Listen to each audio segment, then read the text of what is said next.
Okay, next up, I've actually had him accompany me to a church, and he shared his testimony there and did a great job. Because every now and then when I get invited to a church, they want me to bring a resident that can share what's going on at the mission and whatnot. So help me welcome Kenny up.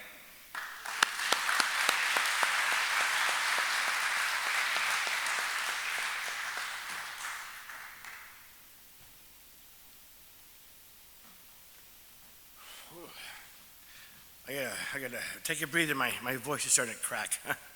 Good evening, everyone. This is not new to me, speaking in front of crowds. I've done devotions at the mission, Mill Street. But so big of a crowd, that's a different story. And such a momentous occasion for me tonight to, I first encountered Christ 25 years ago. After having been in a relationship for 6 years, I tried for 2 years to keep it together. I saw no hope for it, and because of 2 young children, I said, and an unstable mother, I said, well, somebody's got to be a parent, and I was only 24, so that was a big responsibility for me. And 4 more years of that, I got burnt out. I would walk to work, taking a bus because I crashed out of the car. So I walked from the bus stop to work every day, crying to God, who are you? Are you real? If you're real, tell me who you are. I'll do anything you want me to do. And he showed himself to me highly. I don't know if there's any Catholics out there, but one verse in the Catholic Bible says, He manifests himself to those who do not disbelieve him. And he manifested to me highly. And I was laying down on a friend's floor after leaving that relationship. A song came on the radio. I don't remember what it was, but something about that song and the things he was showing me, I just said, I believe. And I couldn't deny it was Christ anymore, And I'm grateful for that day. And I had 2 people at UMass where I was working at help me they actually helped to shine the light in my life.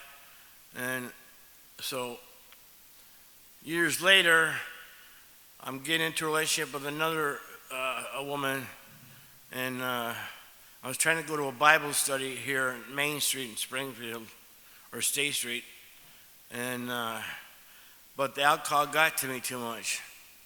She died on my lap 4 years ago, and then I got kicked out, and I get into a shelter, in Worthington shelter.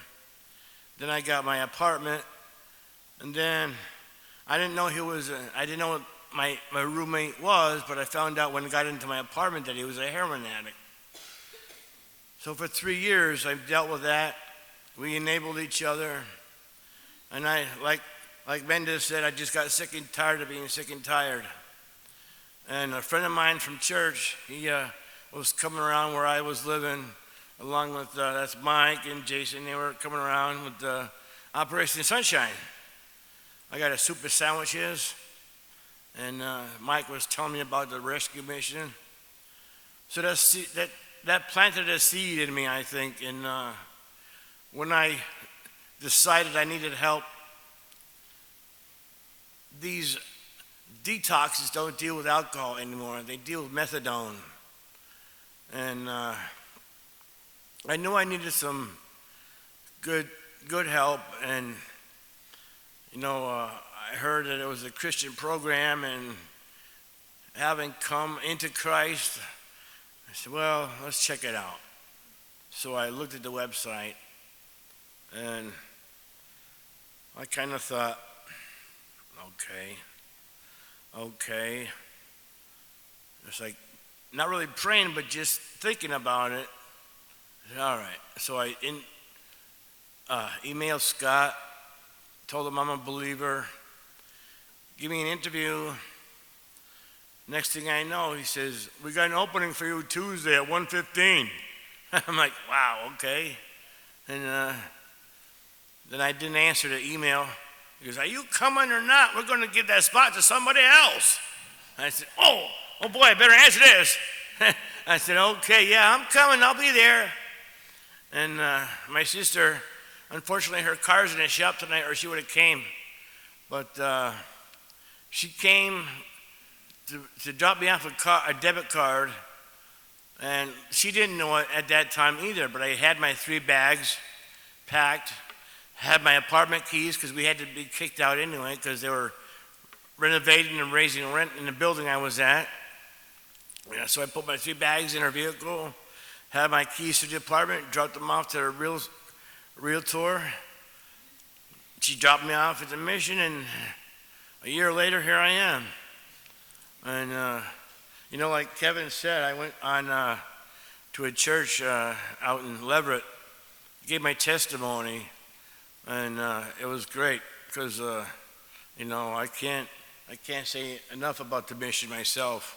I was kind of reluctant because Christian, and I've always been, I wouldn't say not Christian, but I never grew up with it. My aunts, they gave that a bad name, being so judgmental. And so that was the reluctance to me at first, but I was like, I'm backed in that corner. I need help. Nobody's wanting to help me. Maybe this place will help me. And all my friends ever since, my therapist, my friends in church that know me, I was going to a church, Vox Church for a time, and they knew me when I was out there drinking with my roommate. So they seen a transformation in me. And my therapist, I've known her for, 8 years now.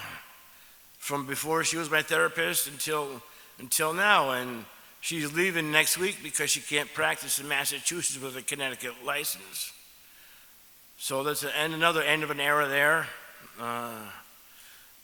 So I decided to come to the mission, and it's been a very good blessing to me. I met one of my best friends there, Mr. Boston Riz, Phil.